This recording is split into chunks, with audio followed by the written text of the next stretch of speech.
Good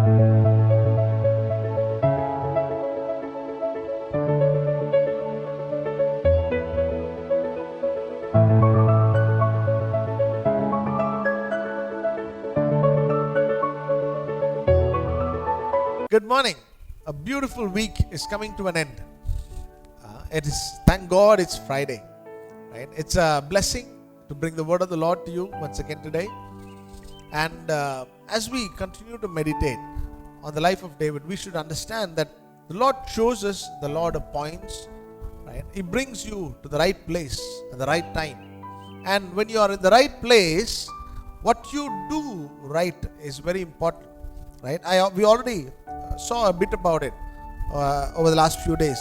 In 2 Samuel chapter 11, we see when all kings go for war, David decides to stay at home.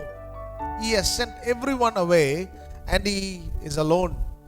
And in his lonely time, he goes out for a view, and what comes into his purview was lust. Right? What he saw deceived his life. Right? He deceived himself into thinking it is right. He has this affair with Bathsheba. He finds out that she is with a child, and then he goes ahead, not thinking twice before he decides to murder the wife, the husband of Bathsheba. Right? Today, see the length that he went to cover his sins. However, it will not be so. We will find out in the days to come. Right? Today we need to understand that we need to deal with sin as soon as it crops out. If you sow it, and if you let it sprout, and then you leave it for some time, and before you know, it's just grown beyond proportions. Right? The best choice would be, the right choice would be to avoid it, to reject it, to run from it. That is the better thing to do.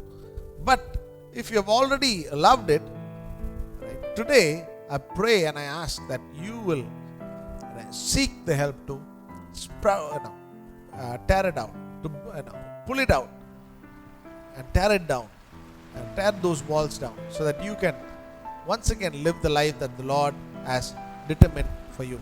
The word of the Lord says in Jeremiah chapter 17 verse 9, it says, "The heart is deceitful above all things and beyond a cure. Who can understand it?" The heart is beyond cure. Right? It's a terrible place. Right? Unless it is controlled and led by God, unless it is dwelled by God, it will deceive you. Someone once said, the greatest deception is self-deception. Right? We deceive ourselves thinking we are right. What we have done is right. And we justify ourselves every step of the way until the moment we fail. The failure did not come suddenly. It came gradually. Day by day. It's like erosions. The landslide did not happen suddenly. It took days and days and years maybe. And then you saw the result.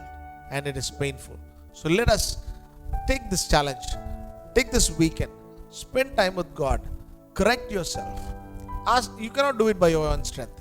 Ask the Spirit of the Lord to help you, and He will surely help you to come out of the situation that you are facing. Shall we pray? Dear Heavenly Father, we commit ourselves once again. Only you can help us.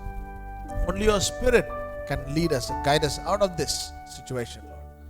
Father, we have got ourselves into this mess. But Lord, there will be consequences. But I pray that you will help us to come through this and to stand victorious for the glory of your name. Be with us, lead us and guide us. In Jesus' name I pray. Amen. Amen. Amen. Thank you once again. Have a great day. Have a great weekend. And I'll see you next week.